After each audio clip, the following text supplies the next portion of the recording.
We are a group of ultimate players, coaches and video enthusiasts. We've worked with the major federations and the greatest events. We're on a mission to make Ultimate huge. We want our videos and live streams to be free to watch. We want to make stories that not only reach you, but also reach people outside the Ultimate community. Like and subscribe, ULTI.TV, the best in the world. Become a member and fund our work work to cover more events in the future and to bring more stories and live coverage to the eyes of the Ultimate world and beyond. We believe mixed is the best for the sport, for the world. That's why we're making a global showcase, starting in Europe, made in Amsterdam. ULTI.TV. ULTI.net.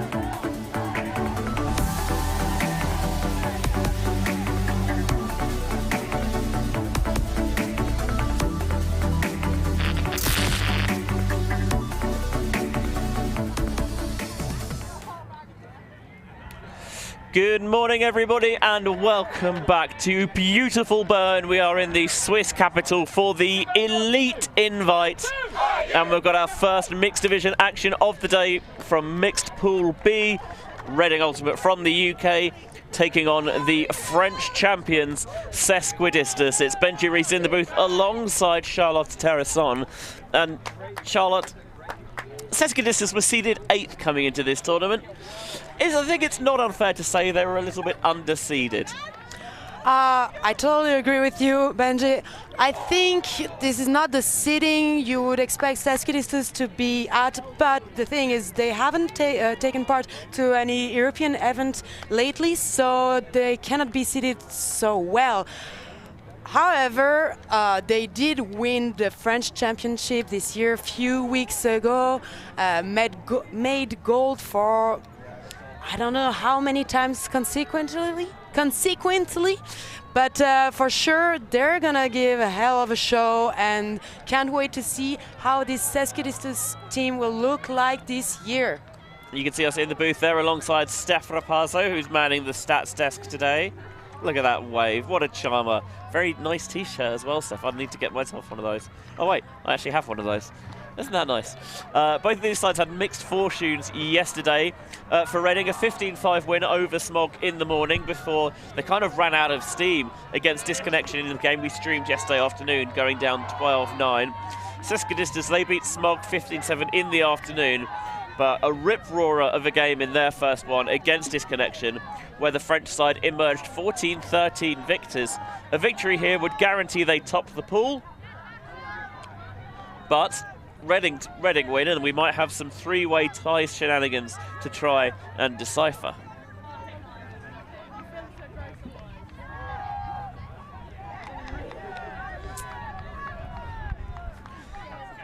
Even with the extra reinforcements that Reading have drafted in today, Carla Hogan and Emma Klima, who were delayed and unable to make it on time yesterday thanks to a little bit of flight chaos and cancellation out at Heathrow Airport.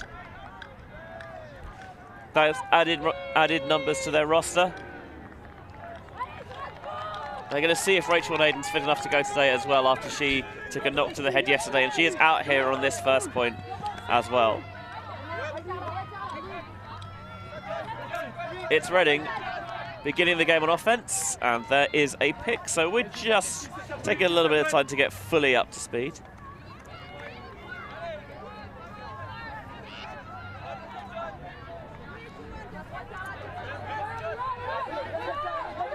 And on the sideline, here is Hogan swinging to Withers. Here's Lewis, the bespectacled Lewis he is these days. Hogan on the sideline.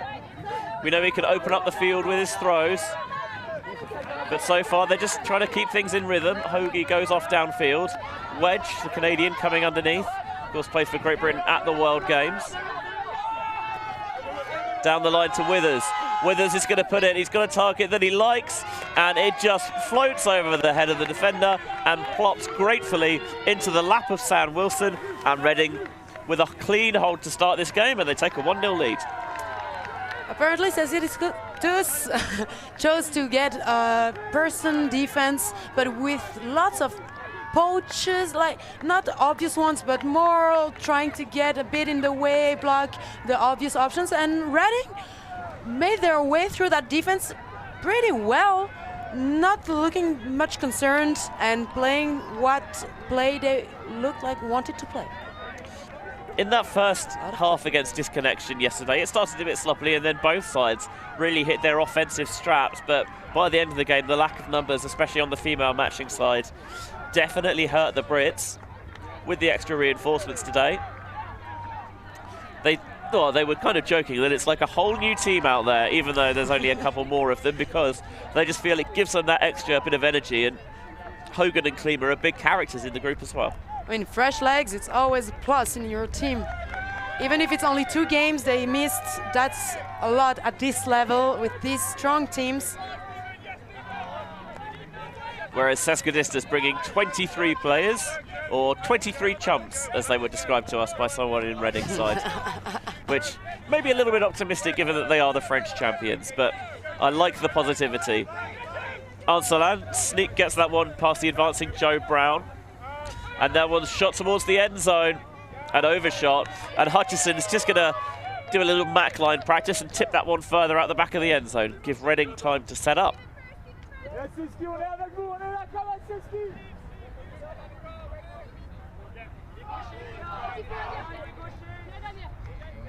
And the game against Disconnection yesterday for Sesquidistus was quite a back and forth game, with neither side really able to gain control. Here's Millard for Reading. Downfield to Brown, marked by the French World Game standout Gaël Anselan. Oh, we got a call on the field. Thompson's kind of crouching towards the ground, holding her face. I'm not sure what happened. Did she maybe get a poke in the eye by mistake?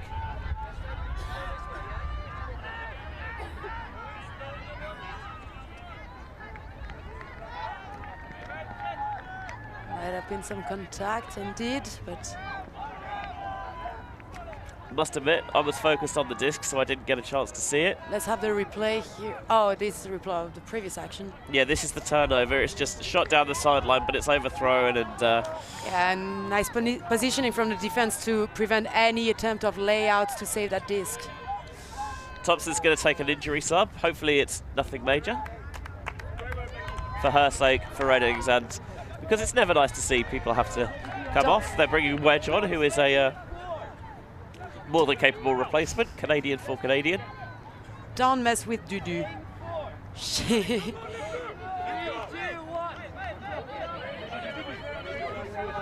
Brown looking to get it off the line.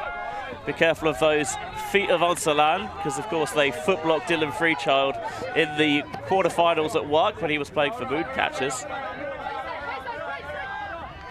Hagen looking to get it off the line. Millard's found himself plenty of space. There's a pick downfield that's going to bring a temporary halt to proceedings. Might be the reason why there's plenty of space, because people are all together in the same space, struggling to make their way for cutters.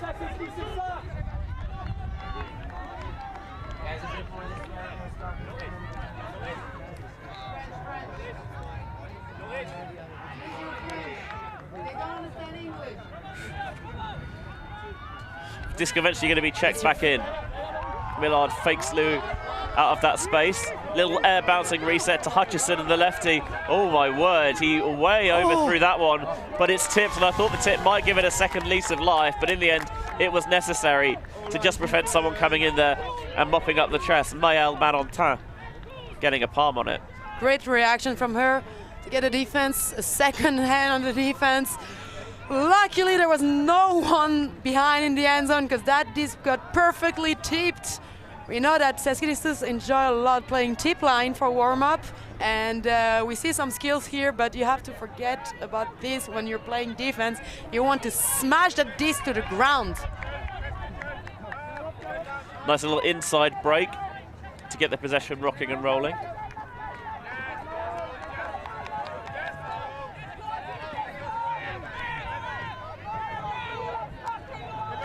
Barontan just happy to go every other pass in the backfield at the moment. Now taking off down line, that's going to be a little bit of a floater, but not a problem for Barontan.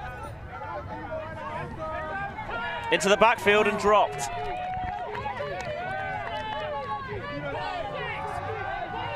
Second opportunity on the break here for Reading. Fortunate drop. But with her will to fight, we know that Céline Antoine is capable of getting this back. And Hutchison again going for the deep bomb, and this time it is bang on. Joe Brown had the freedom of the end zone in the end. The Sesquidistus defenders knew they were beaten, and Reading looking good right now, breaking to go up 2-0. Good game for Reading.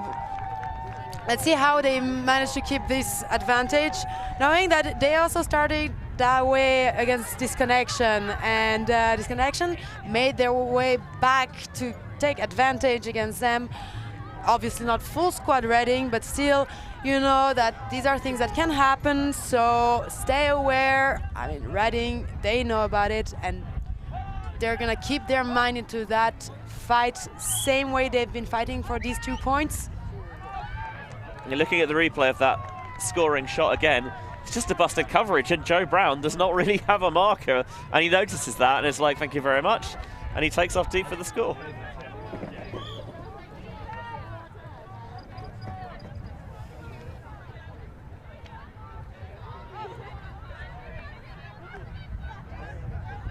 We start to have a bit of wind going up, picking up on the fields, and I'm wondering if it's the moment it's a bit like it can be a good moment to start zone defending, but not quite yet. Let's see what Reading is choosing. Break to Ansala. By the way, the wind's going kind of diagonally towards the bottom right corner of the screen. So kind of cross, kind of upwind, downwind. This would be the downwind direction. Ansalan pumps the flick, goes underneath, thinking about getting it back up line, and Julie does so. There's the shot across the field, and the layout snag secures it, keeps it up for the score from Antoine Liron. Great vision. Instead of throwing an inside sidearm that has to be very accurate, that is powerful, go over top of all the stack with a nice outside flick. Get this give and go. No option on the opponent side. Go in the break side over all the players. Good look from both players of Sesquidistus.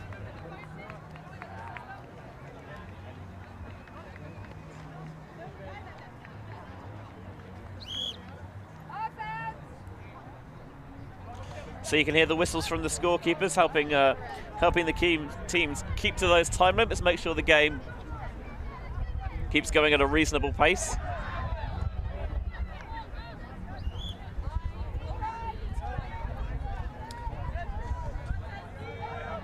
D-line coming out there, and I think a familiar face to fans of Ultimate on the pool.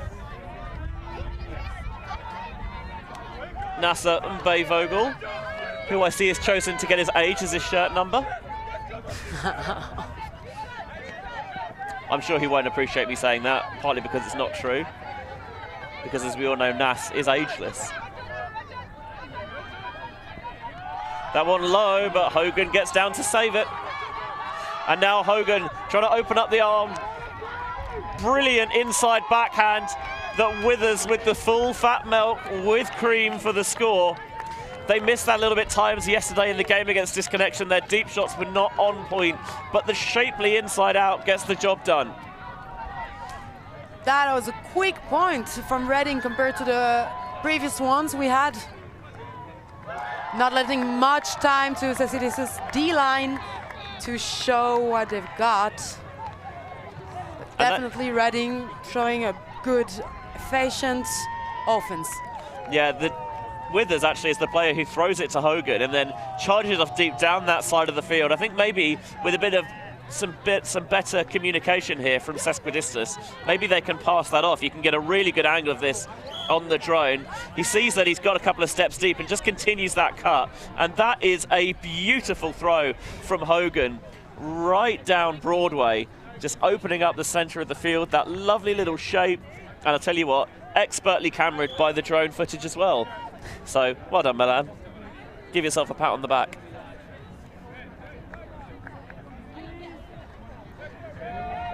(3-1) to Reading. Greer with the pull. Banontan's going to take off up line. Piper was ready for it and stepped in there. Maybe they just telegraphed that one a bit. Brown's looking for the quick pickup.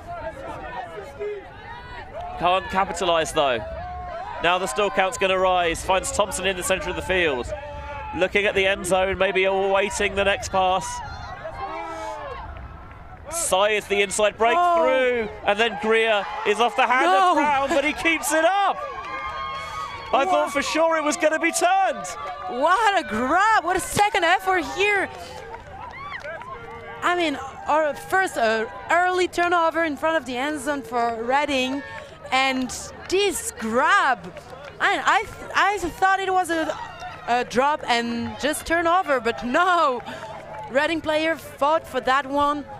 Look at this replay. If we have look at the grab. I did wonder when it bounced off Brown's hand whether this was going to be like the disconnection game again. Joe Brown!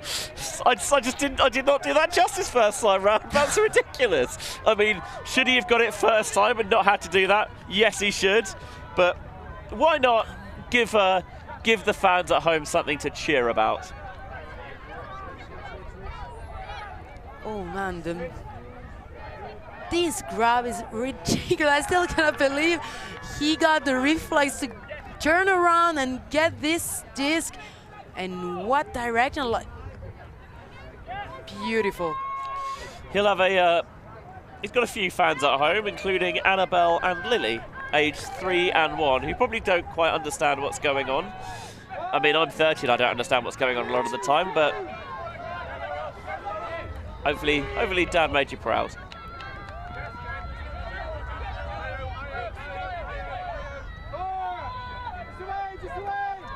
Here's Gay on the far sideline. Bound on Tan again, continuing to marshal the Sesquidistus offense. Stoppage downfield, I think, for a pick. Sesquidistus already completed more passes this point than they did last point because they've completed at least a pass.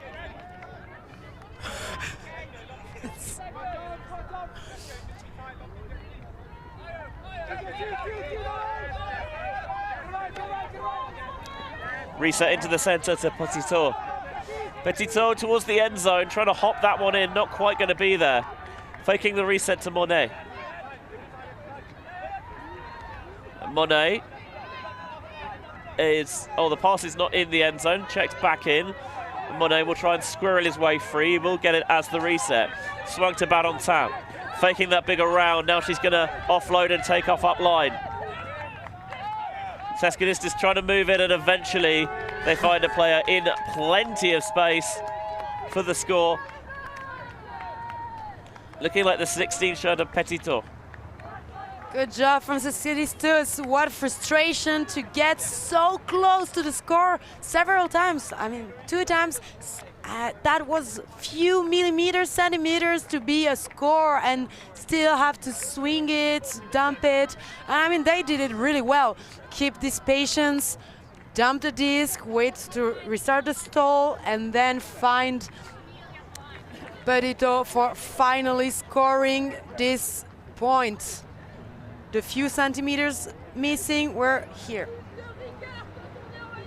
Seeing some of the public transport going by in Bern, I must say, I love going to a city where there's clearly good public transport infrastructure, and I know that makes me nerdy, but anything we can do to kind of reduce the environmental impact of coming to these tournaments is nice. I even walked from the train station on Friday. It was a lovely walk through the city.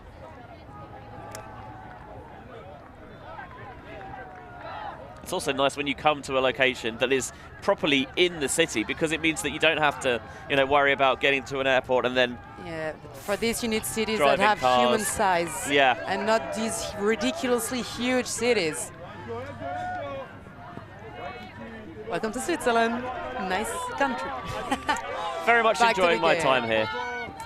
Naden getting the underneath cut. Good to see that she's good to go today. Beautiful fake. The defense turned around, believing it was released. Sam Wilson on the far sideline.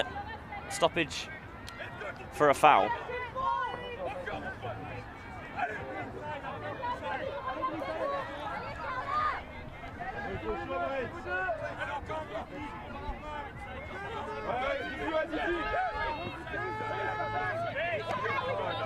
Pick. Another stoppage.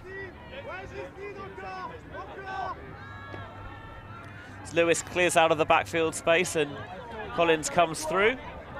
Uvri just has to slow down a little bit to make sure there's no collision.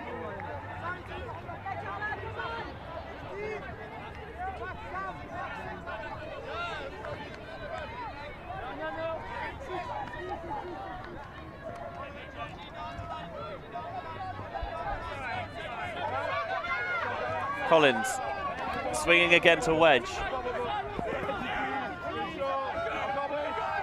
Wedge to Lewis, who powers underneath. He's got the around break onto Hogan, plenty of time to bring that one down.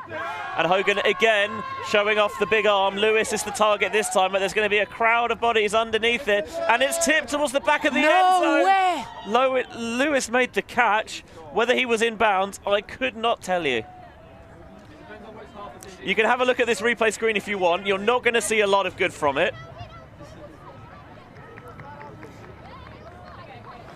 Again, it's that inside-out backhand that Hogan seems to love.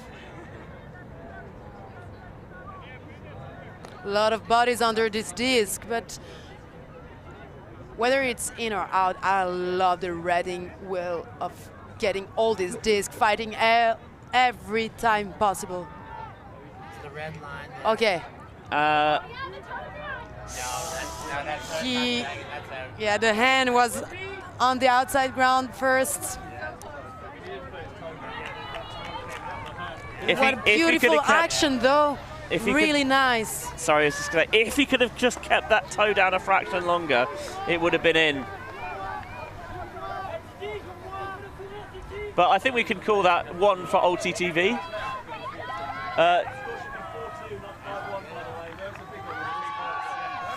Sesquidistus looking for a break of their own. Valiant bid, but Nemours was never really going to get there, and it's straight back in Reading hands.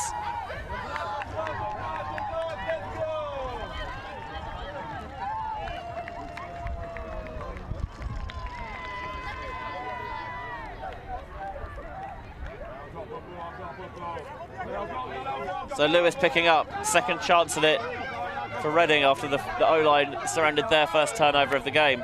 Wedge with a little bit of toe drag swag on this sideline. Lewis this time takes the initiative into the backfield, doesn't like the swing to Wilson.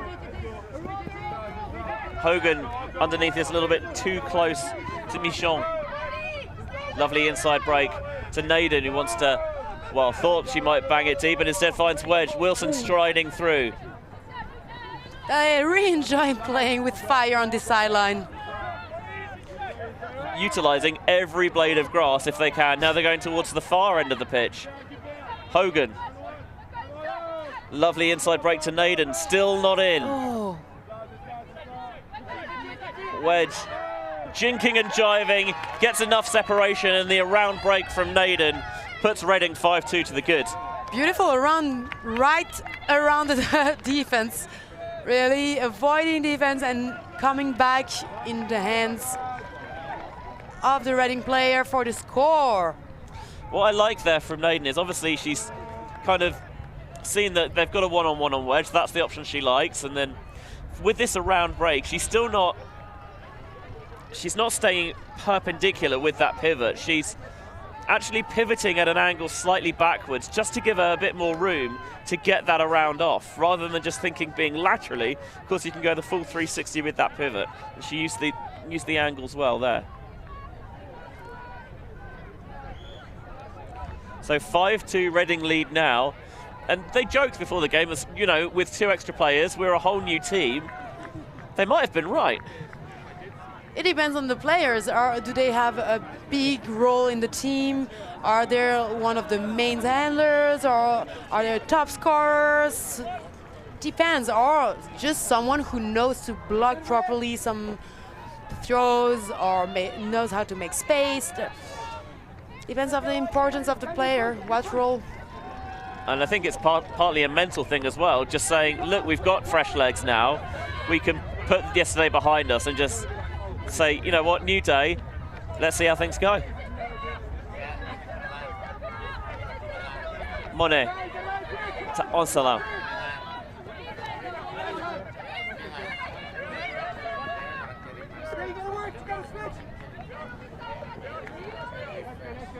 Low, but Petitot is keeping things moving here for Sesquidistus. Lagchi swinging all the way to the near side of the field. Still not in, but I thought they could have been there. Just a little pop to Ancelin is going to do it to make it 5-3. Nice last sneaky pass for the score from Petitot to Ancelin. Sesquidistus making their scores now, waking up, finding their flow against Reading. But this is just not going to be enough. Now that Reading made the difference at the beginning of this game, Sesquidistus needs to also fire up their D-line, find what can they do against Reading offense, what will work to stop that flow. And Ancelin basically caught that with his face, which is not probably how you usually catch them, but as long as it sticks, I'm not sure. Just securing the catch. Hey, it's nice. It provides a good backboard for you. More surface to make sure the disc is controlled. The Sesquidistus D-line were able to turn Reading on their previous O point, but then hucked it straight away again on the first pass. Half of the job was done. Now the other half has to follow.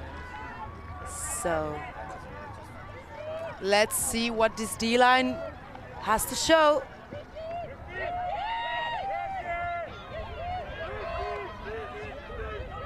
I mean, the thing with Sesquidistus is they are always going to have fresh legs to bring on. And they're just trying to work out who, I think, because that is not 7 players. There we go.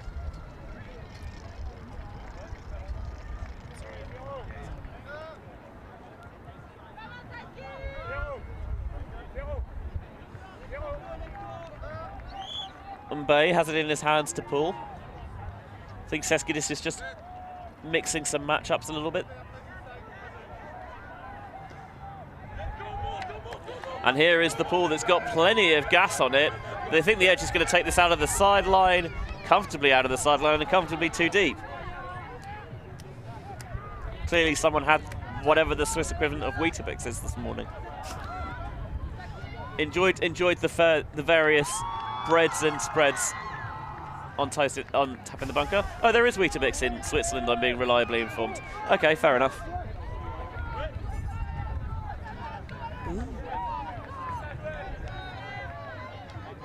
You're seeing there some slow start. Yeah, Tokai cleats being excellently sported by the one and only John Kofi.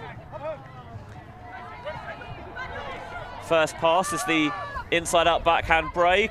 So is the second, tipped and just about smuggled away there by Mabourget. Nice side stack from Reading to give themselves space. There was a lot of space for the cutter, but the Sesquidistus defense, Anaïs Maubourguet, also saw that coming and poached perfectly to be right in the run of the Reading offense and get the defense for Sesquidistus to get a chance now for the break. They definitely need. You can see that Hogan's just sitting in that lane. No huck under his watch. Nope. Oh. That one, the run through nearly got there, but good second effort grab from Tessier.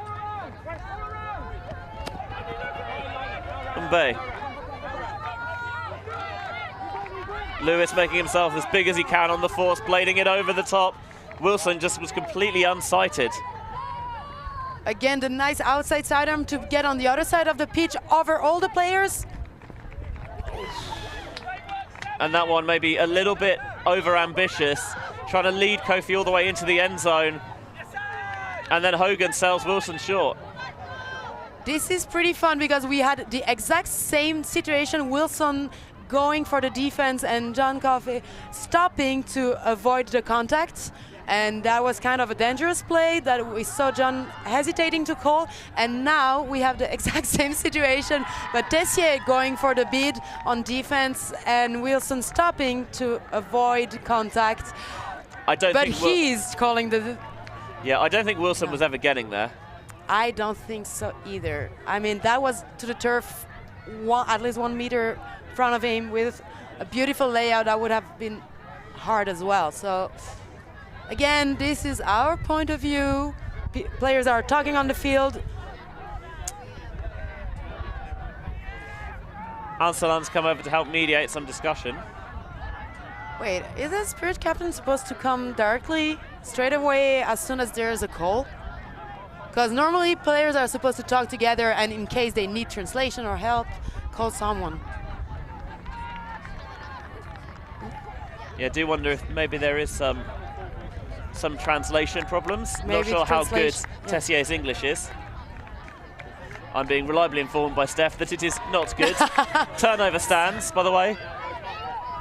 Second chance here at the break for Sesquidistus. That's why it's important to learn some English when you play international level tournaments. You need to be able to communicate with opponents. And Bay now being marked by Hogan. Downfield to Tessier. Right in front of the end zone. Ooh, taking on the break, floating it towards that far side. Oh! Lewis over the top, picks the pocket, but the foul is called by Wagentrutz. There definitely was contact, but what a beautiful catch over the player.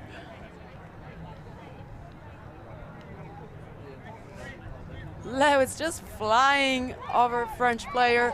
Yeah, and he agrees that, yes, I got it, but yes, I, came onto you in order to do so. So that is a foul. Possession will stay with the French side here. Resets to Mbaye. Trying to blade all the way across the field. He finds Tessier. And it's 5-4. Sesquidistus beginning to come back into things a bit now. Here we are, the break. That is one. And now 2 more needed to take advantage. Who did start on offense? Reading did start on offense. They got 2 breaks of their own, so just the 1 break down for Sesquidistus now. Since Sesquidistus is going to start back on offense for the second half, they have discomfort. At least if they get advantage, this will be a second advantage having the offense, while Reading definitely needs to keep the breaks they have more since they're going to start on defense.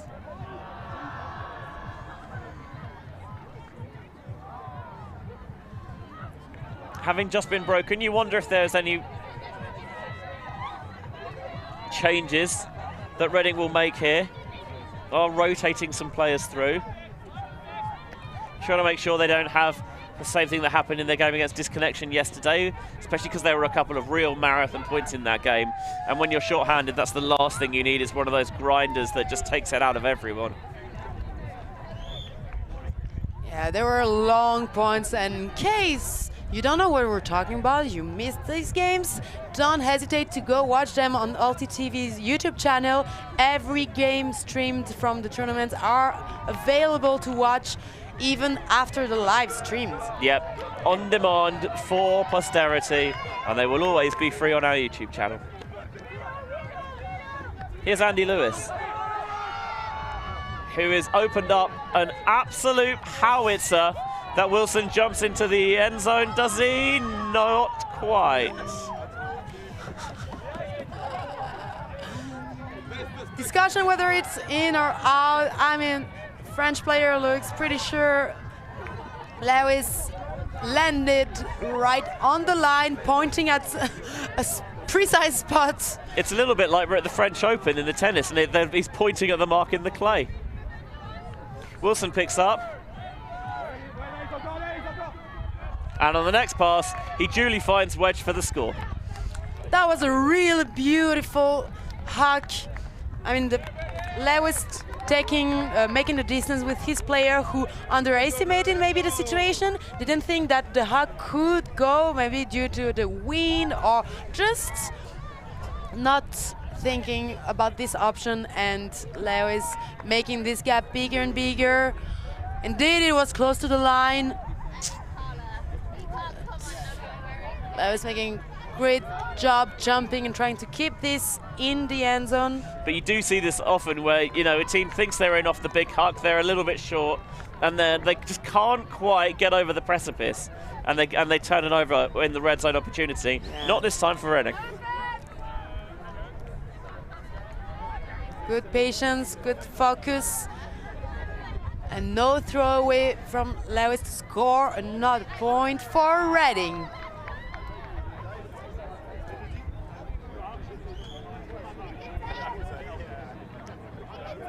Just clarification of the gender ratio. We're using gender ratio rule A. This is now the standard. So you change the dominant on-pitch gender after the first point and then change it again every 2 points after that.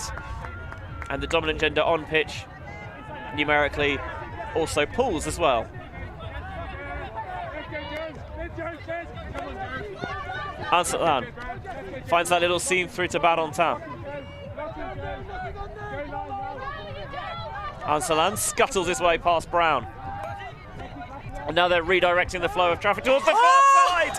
And a brilliant layout block at shoulder height from Stephen Millard.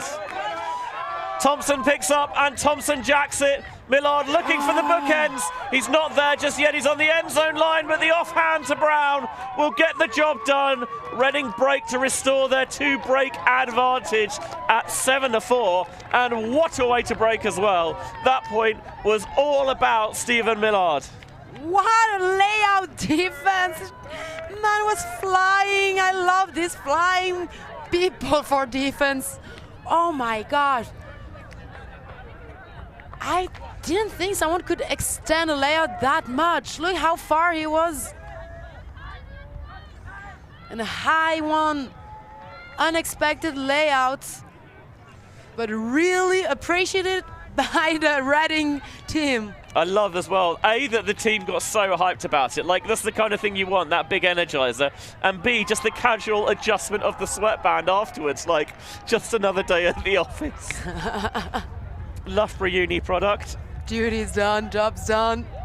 Yeah, on we go. I think this is his first season with Reading, but represented on the European stage before with Smash D. And not a surprise, really, to see him stay out there after that point.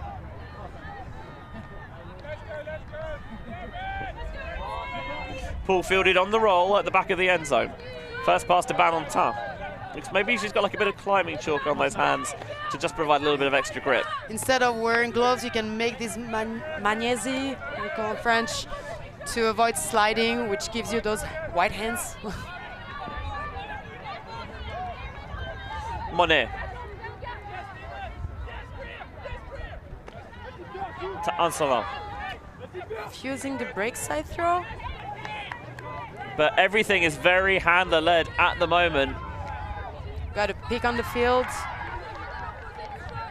It's good coverage downfield from the Brits here. Indeed, Benji, there's a big pressure from Reading, making Sesquidistus work. Very difficult. Nice poach to prevent obvious outline, but then swings. Yeah, Barentin recognized it and took advantage of it well. The ever-impressive Maël Barentin. Monet has a player in space, Kylian Gay. Now right on the end zone line, Ansalan tries to muscle his way past the defender, but it's reset to Monet. Faking the hammer, but he's just going to put that back in the toolbox for now. Liron with the inside finds that seam, finds that crease, and exploits it to, just gonna have a look, it is Gael Ansalam to make it 7-5.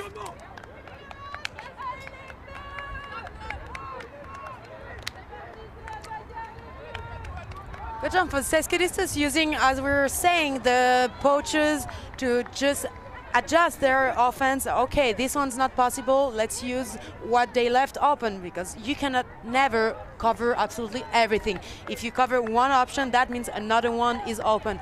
And the difficulty for teams is to see that and use it, be able as a thrower to see that your friend, your teammate is poached and think, oh, that means someone else is free, and react quickly, because obviously defense is also moving and reacting to what's happening.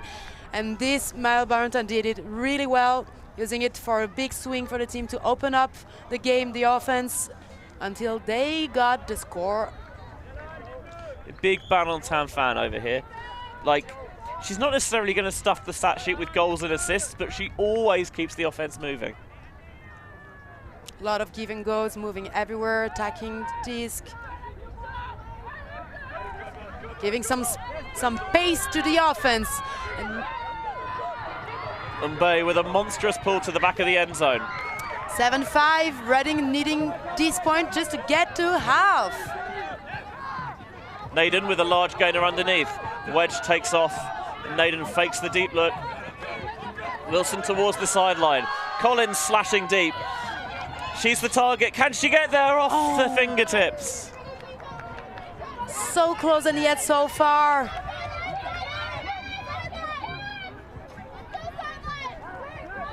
That would have been a nice, quick way to end this first half for Reading. But instead, we have here a break opportunity for Sesquidistus.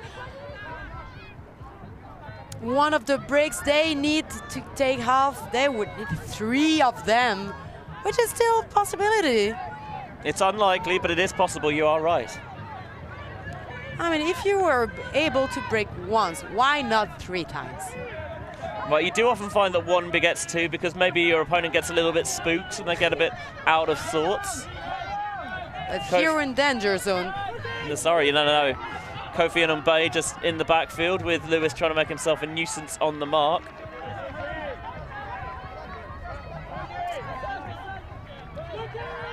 Ella takes on the break to Mbaye.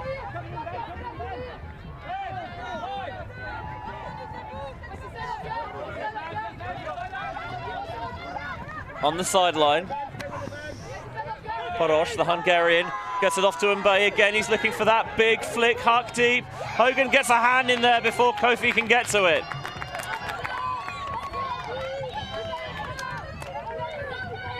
John Covin not very free on this huck, but I think that Nasser shot that big one because the situation for the handlers on Sesquidistus line was a bit tough. We saw them struggle a lot for simple dumps here, and they were getting danger and pretty close to their own end zone. So you'd rather huck and D lose the disc on the other side of the pitch rather than in front of your zone.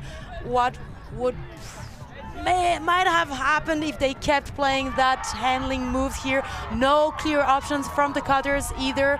So that was a good way of getting less dangerous position.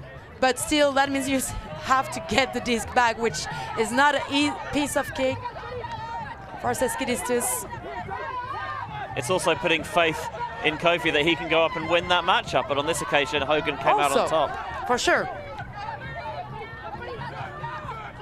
Withers using that snood to try and prevent himself a little bit of sunburn, but he just sells that one way short. Here it is. A mistake, they get back with possession and much further from their own end zone. Mbaye being marked by Lewis. Looking again, he likes those flicks, but that one, Molly Wedge was all over it. Never really going to get there. We never know, but Berthe just stopped running, thinking Wedge had her hand on it. I mean, she was in front, but still, we know Berthe is pretty fast and might have caught up on this one. We'll never know. Collins makes that catch in front of the poaching Kofi. Really good hands. Now down the line to Naden. Naden is going to rip it. Can Hogan get there? With Kofi chasing, he can. 8-5. Reading take the first half. And this feels like a revitalized Reading after yesterday afternoon. Indeed, they seem much more hyped and more powerful than what we saw yesterday. And really nice to see air fight matchup, John Coffey and I forgot, what is his 91, name? Connor Hogan. Connor Hogan for another fight on the opposite end zone for a score for the half. So 8-5 Reading lead going into the interval while the two sides get some water on, take a bit of a breather. We will do the same here in the booth. Don't you dare go anywhere because a thrilling second half will take place on the other side.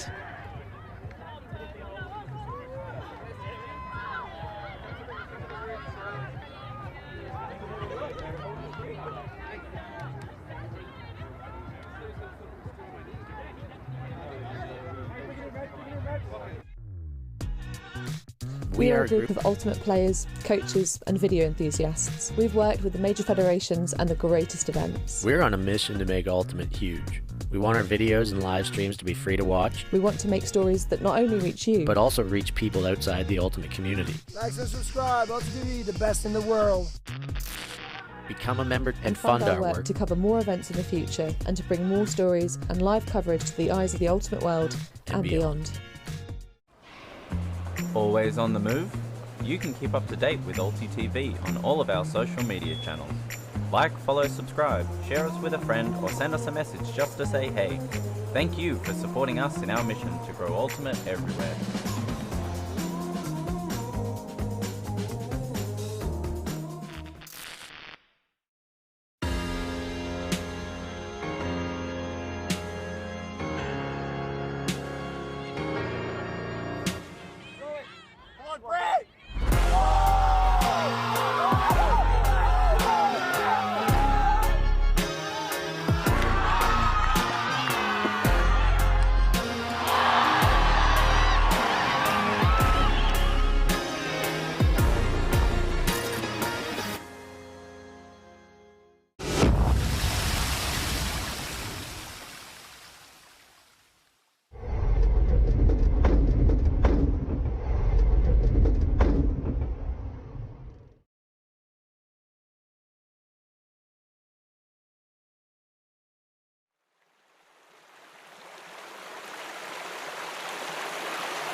July from Nottingham, England, the World Flying Disc Federation's World Under-24 Ultimate Championships.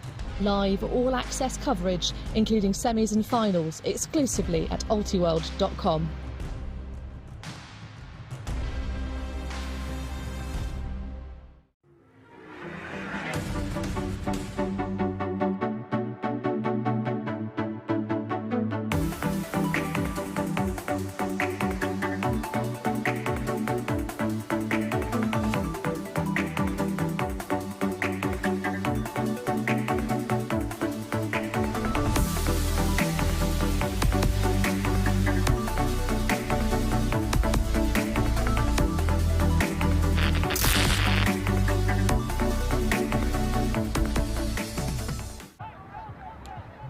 Good morning, everyone. We are back at the Elite Invite here in Bern, Switzerland. Mixed division action, half-time. Reading up 8-5 and pulling to Sesquidistus. By the way, upset alert in the other pool with Mosquitoes 7-5 up on Hut, although with Hut already sealing the pool.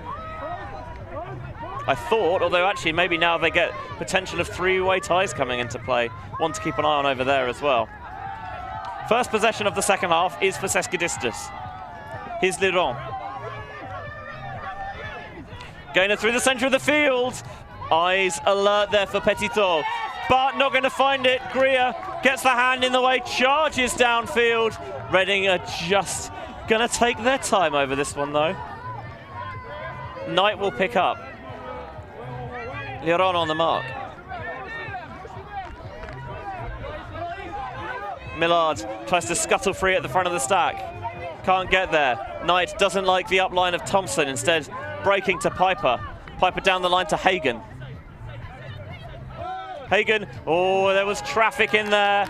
Millard, I think, stops a little bit to try and just clear out that space. Maybe, defender came through.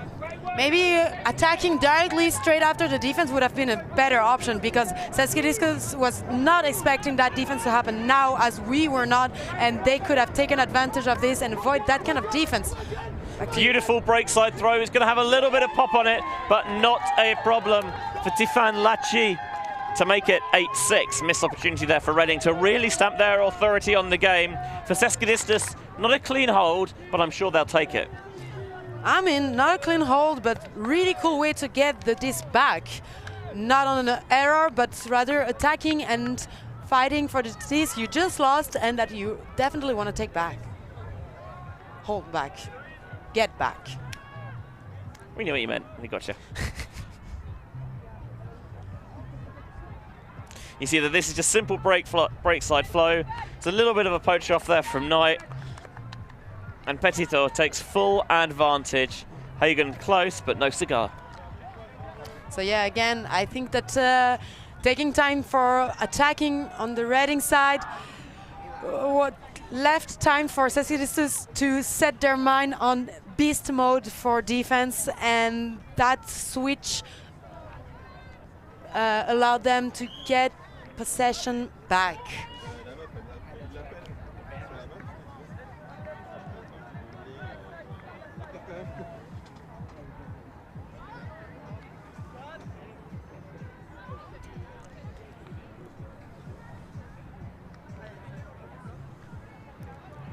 Sesquidistus ready to pull.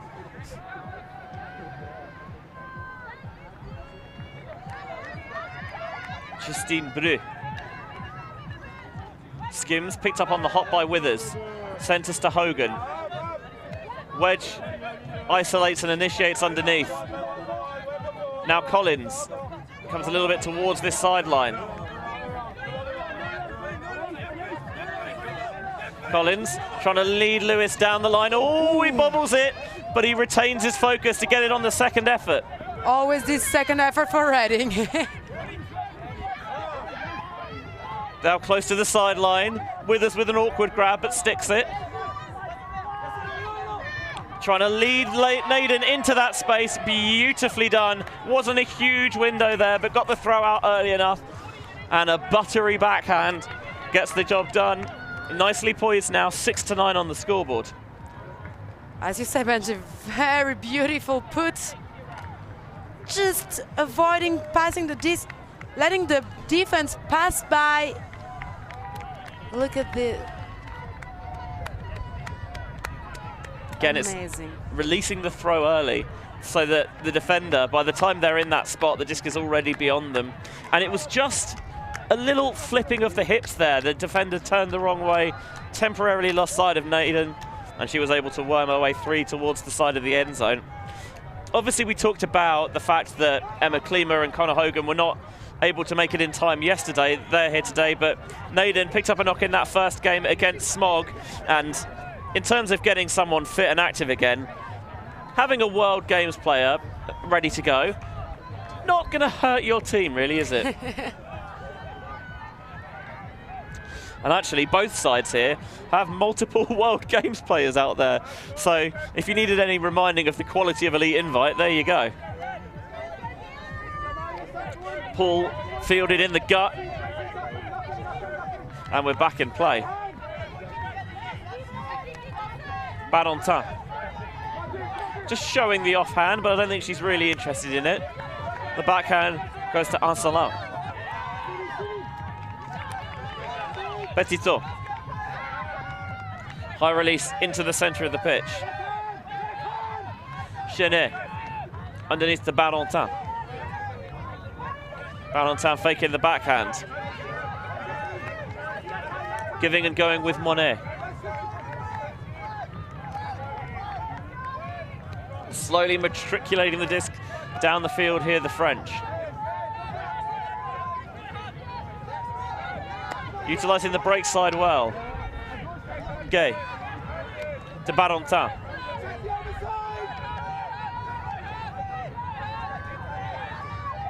seeing if she can put that length to good use against the smaller Lou. And then just a little seam opens towards the front of the end zone. And they exploit it well, punching it in for the score to Chenet. Nice put.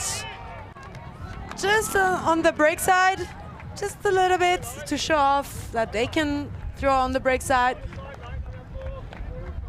Nice straight throw. And Sesquidistus scoring for getting to 9-7. Trading scores for now, but we know they need a break more than a regular score. I mean, you need to score your offenses first, for sure. But yes, do agree. Yes, they need breaks, but you can't get the break train rolling without leaving the offensive station, to labour the metaphor. So elsewhere in this pool, we will have, at the moment, a disconnection from Freiburg, taking on... Why does my brain escape me? That's the other pool. My brain's died. Give me a second to reboot it. Okay, I'm back in play. Here we go. Disconnection taking on Smog. In the other pool at the moment, Deep Space Pook and Kut Mosquitoes. As soon as we this round wraps up and the quarterfinals are confirmed, we will let you know what mixed quarterfinal we will be streaming. Open quarterfinal coming up next. We've got La Fota versus Heidi's, and then women's quarterfinals we are streaming Box taking on Yaka.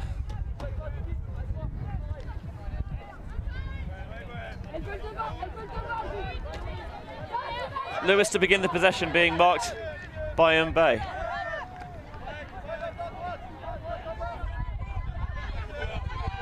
Withers not really liking what he sees.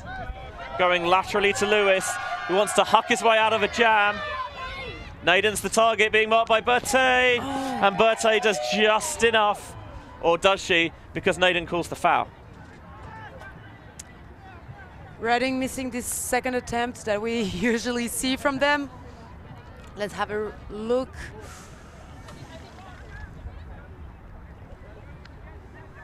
That's a close one. More replay. Here, another look.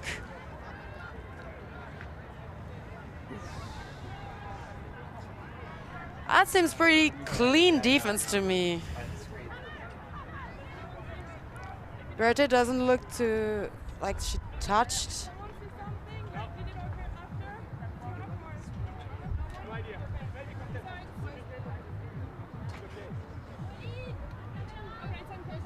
You can have a look at it again from the higher angle. I must admit, my eyesight's not particularly good, so... Well, I say it's not particularly good, I don't have to wear glasses or anything, so but... It is uncontested on the pitch. Yeah, they've accepted it, so... Plays on. Evidently, whatever anyone thought in the booth is irrelevant. We always say that as long as the players on the field come to a resolution that they are happy with, that is the most important thing. Naden. Looking for wedge, always into a contested area, still alive. Oh, the greatest attempt from Wilson.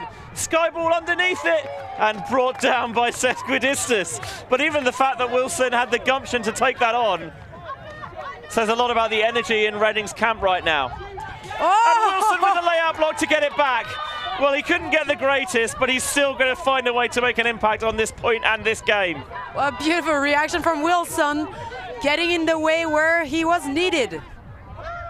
Lewis taking on the high release break to Withers.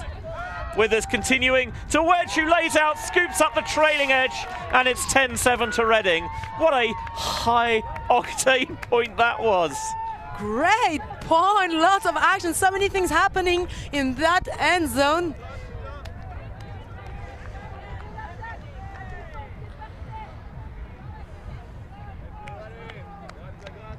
Reading fighting each one of these discs, letting nothing, and that wheel is great. Look, these greatest, amazing greatest, everyone getting there. The Sesquidistus player making it out of it with the disc. Reading not saying all they had to say, getting the disc back to score the point. 10-7 on the Reading side. I think on that layout block, the throw was just a little bit guilty of locking onto the target downfield. Needs to utilize that peripheral vision there. See that Wilson's lurking in that space. He's sitting off the handle a little bit, almost baiting that throw to give himself the chance to make the play there. And boy, did he make it.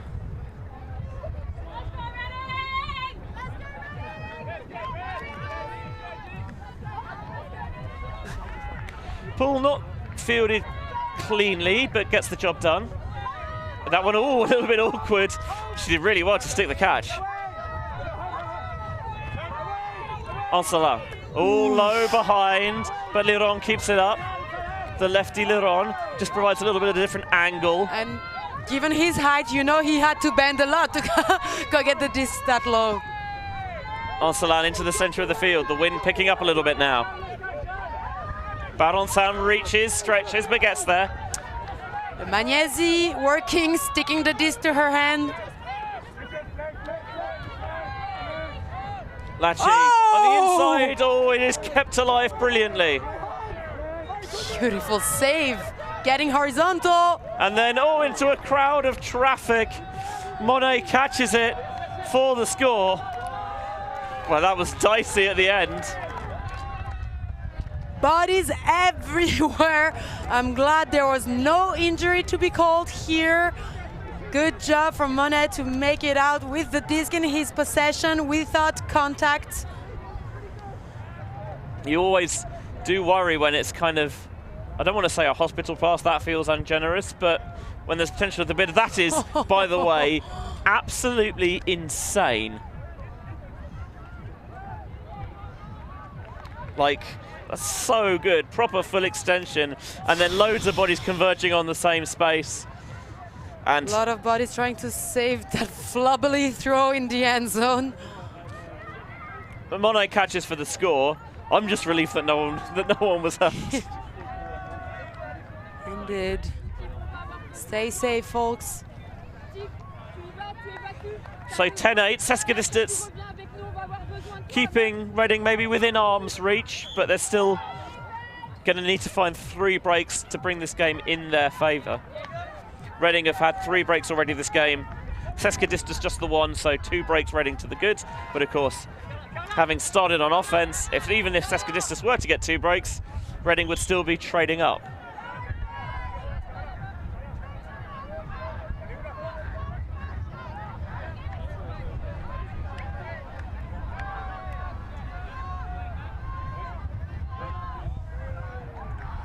Bru has the disc to pull. We have 20 minutes left into the game, and Sesquidistus always needing 3 breaks if they want to catch up and take advantage to win the game. But we got a big hug. Yeah, Wilson had his matchup beat. Tried to get the poach off in there, but Wilson caught it anyway and wedged towards the far sideline. Smooth from Reading. That's exactly what they want, these quick, clean O points to really make the Sesquidistus O-line feel the pace and feel like they have to force the issue. That was a quick offense. And we have a tiny bear visiting us. Felix, you're missing all the action. We've got a Pomeranian in the booth. Felix, doggo content all the time. And doggo gone. A little, it's not quite full guinea pig fluffy potato, but it's not that much bigger. Sorry, there was Frisbee to talk about. Wilson just tracked that one all the way, had the mark really bite hard on the undercut, taking the deep space, but everyone followed that up from Reading, so there was no hesitation, just get it to wedge in the center, and that leading pass towards Naden on the far side. The 2 World Games players linking up there. First assist of the game for Wedge to go along with 3 goals. That was a textbook case. I mean, you have no option, dump it, center it, swing it, and more options are here for the score. Beautiful. nice to see also that Nathan concussion is actually not a concussion, and she's fine. And we can see it by her stats of 2 assists and 2 goals. I mean, she's doing really good. Yep, making her impact felt, which is not necessarily a surprise for a player of her caliber. Came up through the ranks at Reading, played with Smog for a few years, but now back down south. Great reaction, Kian Gay, saving this from a miscommunication. And Greer gobbles that one up. Just a little bit undercooked, and it allowed Greer to steal a march on the inside track. Brown wants to put the foot down.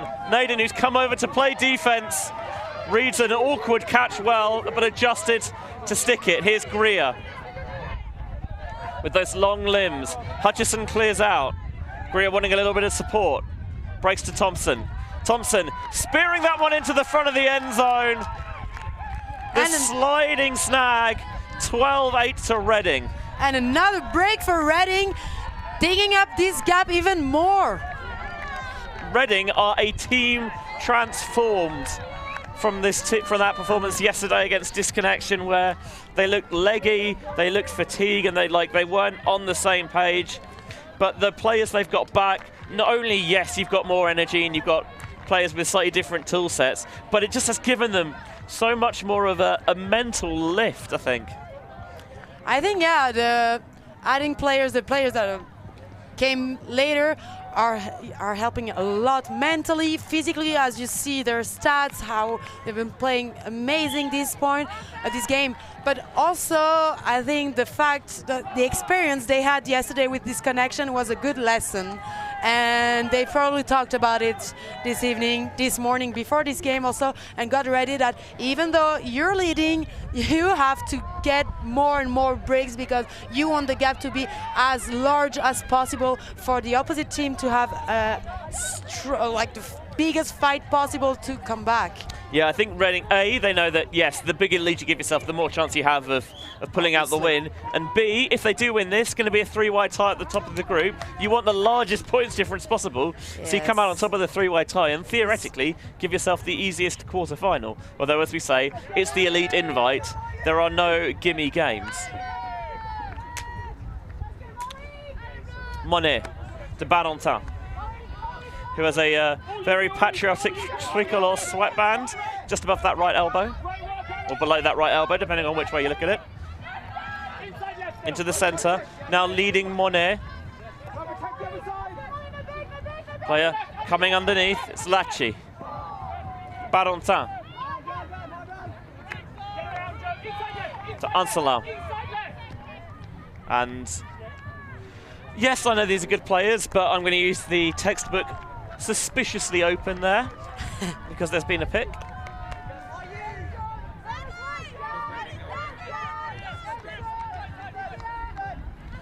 Lovely break from Lachi after Wedge gets back into position.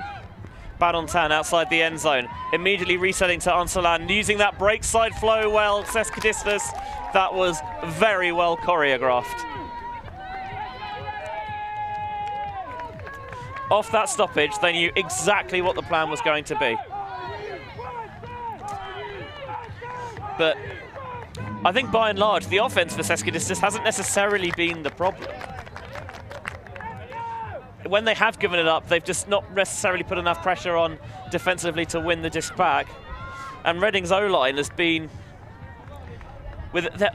aside from a couple of shaky moments, really solid. Steady and getting the job done.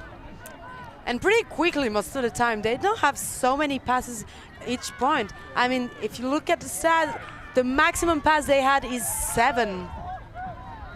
Which is not a lot. They draw up their pool plays well, and they execute on them efficiently. We're going to take a little bit of a break here in the booth while there's a timeout on the field. So the conclusion of this game continues on the other side.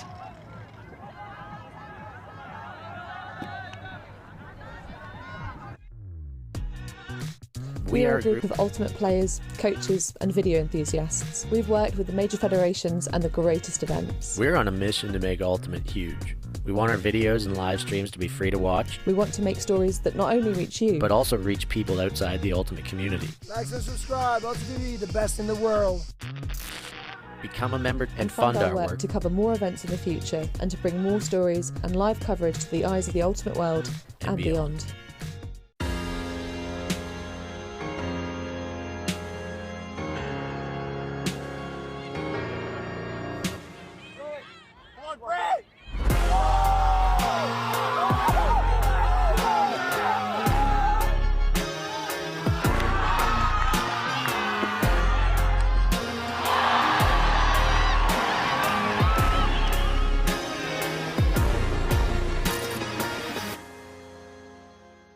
My mom and I made a cookbook, traditional recipes passed down through the generations. They cater very well to modern kitchens. Our recipes come from all over Italy, primarily from Le Marche in Sicily, where my parents come from. Two of the best culinary regions. All the regions of Italy have their own signature food. Buying this book will make you smarter and better looking. Mannaggia Stefano, just promote the book. Just search Mama's Italian Classics anywhere you can buy books online and get your hands on a copy.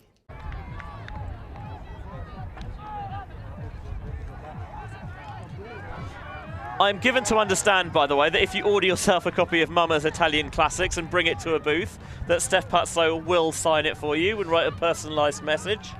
It might not be a nice personalised message, that's not necessarily part of the deal. You see there over towards our left-hand side, the Wankdorf Centre, home of Young Boys, the football team here in Bern. As the ball comes down to Reading, caught by Withers, first pass to Lewis. And Bay just threatens the release point enough to dissuade that throw from going. Reset to Withers. Withers to Naden, who has to slow down a tad. It allows Berthe to come through. I think she looked up maybe expecting a call, but that was clean as a whistle. Beautiful defense from Berthe. Getting in front of her player. For the defense, Sesquidistus needs so much, but now it's time to score it as well. Oh! That looks like a strip to me.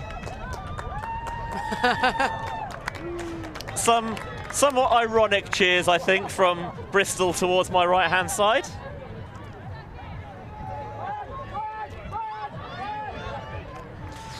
Trying to get it towards Nass on the sideline. Lewis gets a hand in there and wins it back for Reading.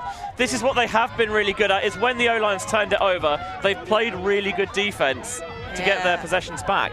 This situation when your mark is going all the way around to avoid completely the dump, that means your whole break and open side is open in front of you, and you should use that. Withers looking for wedge, she overshoots her though. Needed to just be kind of medium, and it came out well done.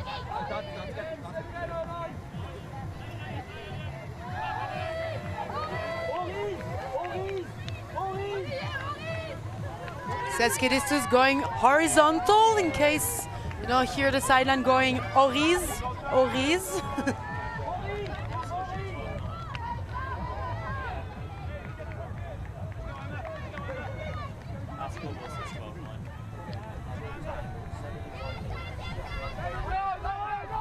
So Sesquidistus looking for one of those much needed breaks with the stall count rising. Sneaks it past Withers. Tessier. Toumbé, back to Tessier. Just going to take his time with that one, and he could take his time as well because there's a pick downfield anyway.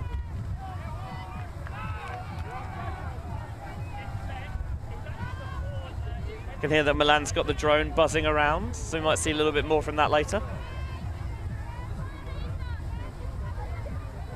This would be a break opportunity for Sesquidistus, which they need, as we keep saying. 3-4 breaks needed now. Stall count rising. Struggling. Oh, just puts a truss throw up. Just get it out in front of Nass and see what he can do. He answers the call. Berthe towards the sideline. René. Back to Tessier. That one, oh, just wrong-footed Ella. Too far. But Reading putting a big pressure on defense, on the handlers, really doing an amazing job. Lewis a bit behind wedge, but she adjusts and makes the catch. Wedge to Lewis. Collins. A little bit low. Klima goes to her knees to secure it. Collins clears through. Wilson motors underneath, but instead swinging towards that far side for Lewis. Now Withers has to slide, picks himself up, very smoothly done on the lush fields here in the Swiss capital. Wedge down the sideline to Collins. Not clean for Reading, but they're edging themselves closer to victory. 13-9 now the score. Another point for Reading, which did an amazing job, again, as we were saying, on the defense to retrieve this disc for their offense score. And what I think I saw, which is interesting from the Reading defense, is that they started the game with more pressure on the cutters than the handlers. And the more we're getting towards the end of the game, the more they're putting pressure now on the handlers rather than the cutters, while the Sesquidistus offense seems to not adapt to that, and handlers took the lead during the first part of the game, and seeing that it's not that easy downfield with the cutters, so they swing a lot, they play among themselves to then get an opening for the cutters. But now that the Reading defense changed a little bit, the handlers, the game from the offense of Sesquidistus didn't change that much, and the handlers are struggling a lot, and I feel that they're not using enough now what is happening on the cutter side, which might be good to adapt. But Reading is really doing great on defense. So 13-9, time beginning to run out for Sesquidistus to mount the comeback.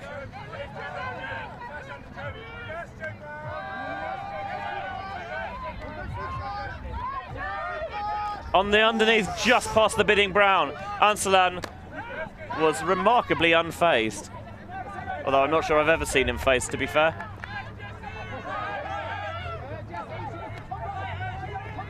Monet. Ooh, Barontin has to lay out. Uses the wingspan well. Pick downfield.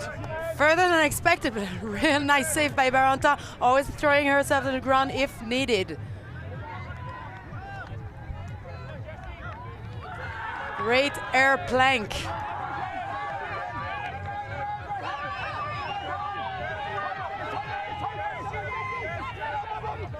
Takes advantage of Hutchison face marking to release Monet. Everything taking place in the backfield, really. No synergy with the downfield. Now they're finally getting a bit of movement to Petitot. Petitot into the center. Thompson flashes into the lane and gets the block.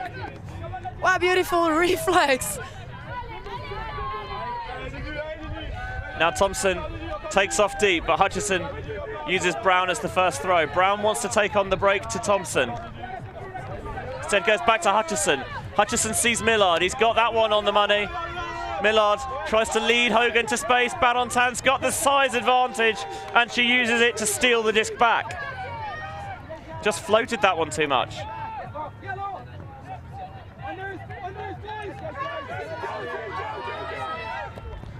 Anselan. All tipped off the hands and straight into Hutchison's clutches. Maybe communication would have been useful here. Monet was ready for the catch behind, but not ready for the player to go deep. Hutchison just leaking out the backside there. Now goes to Thompson. Can she find a way to punch it in? Not just yet.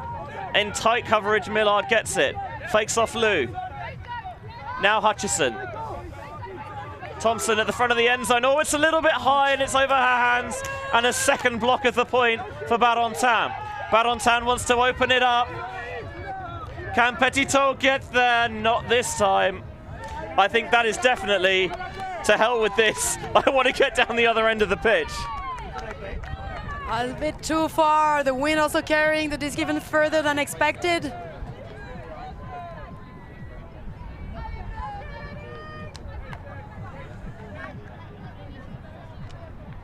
Reading will be, I'm sure, a little bit perturbed at their red zone inefficiency on this point. But they're going to get a third chance at it. Aggressive low break from Thompson. Millard lays out, but this one he can't bring in. A little bit profligate out there from both sides.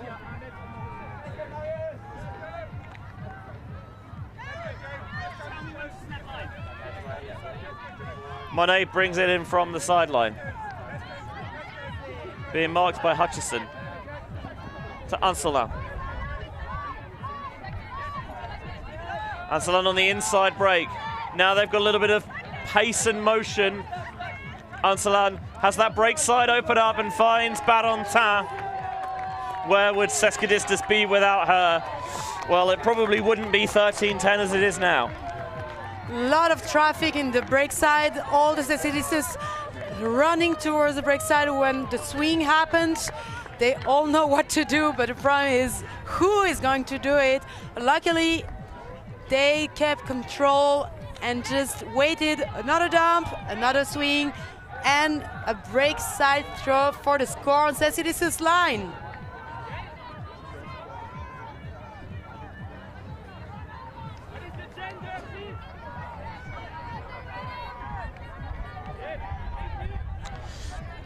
If it's a 3-point margin of victory for Reading, that would put, I'm doing maths here, Disconnection top of the three-way tie, Reading second, and Sesquidistus, after going unbeaten yesterday, would finish third in the pool.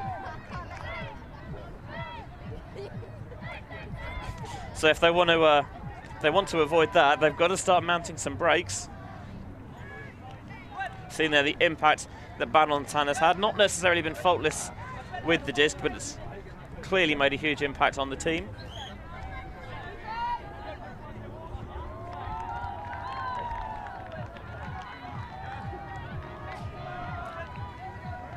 Reading Ultimate 2 points away to finish this game.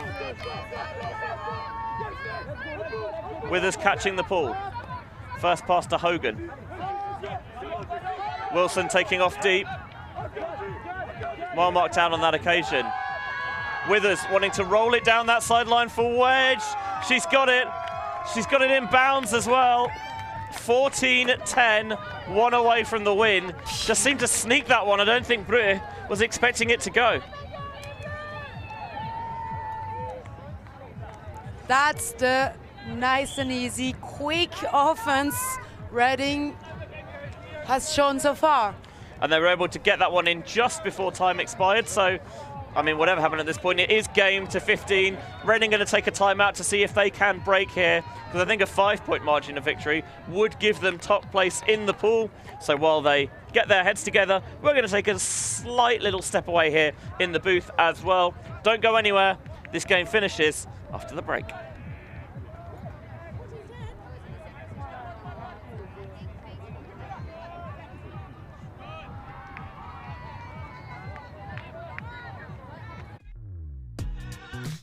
We are a group of ultimate players, coaches. Always on the move? You can keep up to date with ULTI.TV on all of our social media channels. Like, follow, subscribe, share us with a friend, or send us a message just to say hey. Thank you for supporting us in our mission to grow Ultimate everywhere.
Seeing the beautiful sights of Switzerland here at the Elite Invite in Bern.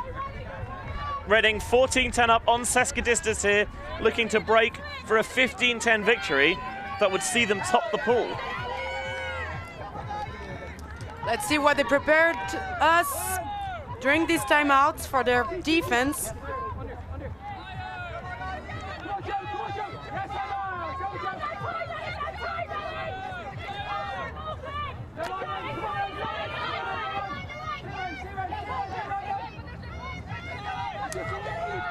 Sesquidistus with Bern. Dumped off to Monet. The cutting side of Sesquidistus really looks like they're struggling to get free. Good handling motion while there were three handlers, and now back to the cutters. They really just cannot get free, and a fortunate drop after trying to get this very low release disc. Yeah, it was tricky for Bern, but I think she would have backed herself to have caught it. You saw that Reading may have seen that Reading have crossed some players from their O-line over. One of them now, Lewis, has the disc in his hands. Lewis with the stall count rising, just puts some air underneath it. Wedge is on the sideline and can only watch it sail over her head. That's just a case of, rather than be stalled out, put something up and see what we can do. On that occasion, wasn't much.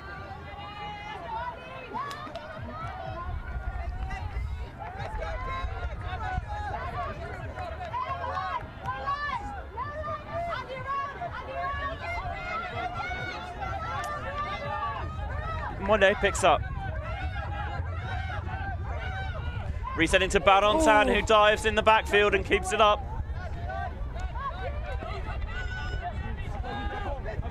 Really strong defense by Reading. Bern winds it up. Lewis poaches off to get the block. First pass to Wedge. Hoffman recovers to get into position. Lewis wants to end it in one here. Greer is the target. It's going to go over Greer's head. Can Wedge scoop up the trash? Not this time.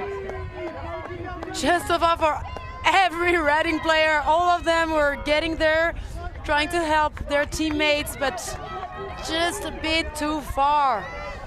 Now again, I mean, these are kind of 50-50 shots, not very precise. Reading's been throwing, but they manage every time to get the defense, really strong defense pressure put here by Reading. They want to get it over.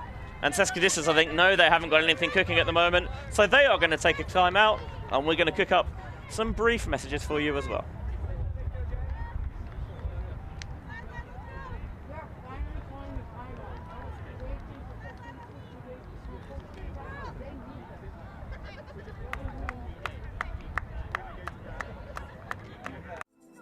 We believe mixed is the best for the sport, for the world. That's why we're making a global showcase, starting in Europe, made in Amsterdam. ULTI.TV, ULTI.net. Those who do not know their history can never relive it. The skies, the dives, the sideline smiles. Our past is held in photo albums, drinking stories. The present is a gift. And here at ULTI.TV, we want to make sure we always appreciate it, capturing the immortal moments of Ultimate from around the world and making sure everyone can enjoy them for free, forever. Because the future belongs to all of us.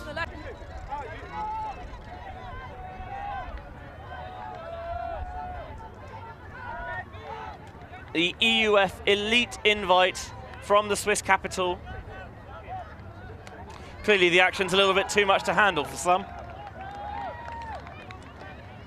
Live here on ULTI.TV, Benji Rees, Charlotte Terrasson, and Steph Pazzo in the corner, manning the stats. Saw Chips behind the desk there as well. We've got Lucia on cam 1, Felix on cam 2, and, well, I think Milan schmoozing at the moment. Very important job. talking to John Kofi, of course, playing here for Sesquidistus, but a wonderful photographer when he's not on the field. And the curse of the turnout strikes Sesquidistus. Maybe that's why they haven't really been calling them, because they overthrew Banontan. Klima picked it off, and Lewis down the line to Naden. Wow. Reading punch in the win, 15-10.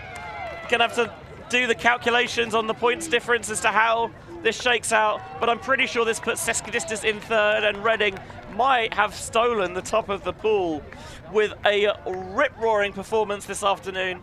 Oh, it's just about this afternoon now. 15-10 final score. They were just too good for the French team out there. They were. I mean, the team we're looking at right now, Reading team, I feel like it has nothing to do with what we saw yesterday. These are two completely different teams we have had on the streams yesterday and today. Real big pressure from Reading on defense, and Sesquidistus offense a bit like unexpected. We all expected much more powerful Sesquidistus, not only offense they never but really defense got going, as well. did they? Sorry? They never really got going. Yeah, that's it. We waited for that fire, for the sparkle to start, and I feel like they might also feel the same way, that something was missing in the minds or the organization strategy, but Sesquidistus only broke once all game, and for a side that has the quality that they do, that's got to be disappointing. yeah, seeing the players they have, the quality they could have, I mean, this is highlight potential for sure. Look at the line they have.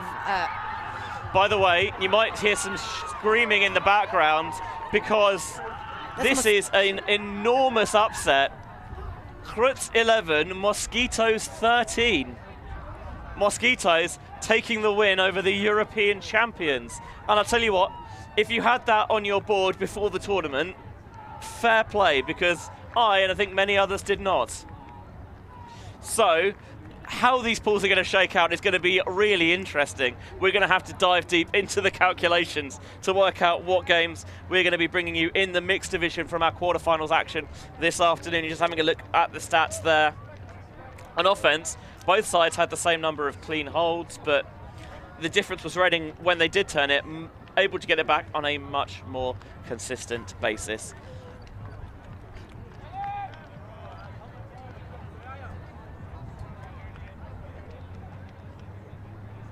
Gonna finish things up here in the booth. So on behalf of all of our ULTI.TV crew and for Charlotte Terrace on alongside me, Benji Rees saying we'll see you on the other side when it's the open quarter final between Heidi's and La Fotta.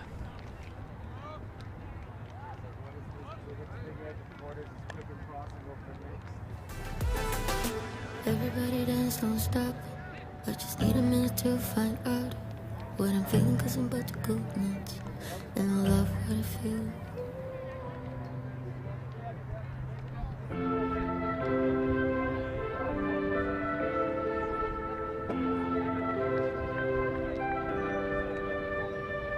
Something's in the air. I can feel it everywhere. Every color seems to bloom, and there's light in every room. Now that you're looking up, I can see it in your eyes that lately it's been tough. But now the sun is rising, and we're new people. Let's be new people. There's summer. Don't let me down, down, down. Don't let me down, down, down. I wanna be up, up, up, so high. 'Cause I've been down, down, down. I've been down, so down, and now I'm done. I'm aiming for the sky. Don't let me down. Don't let me down.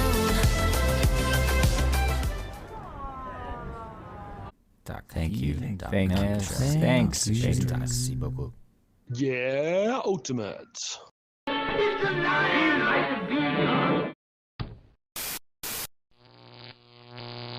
ULTI.TV.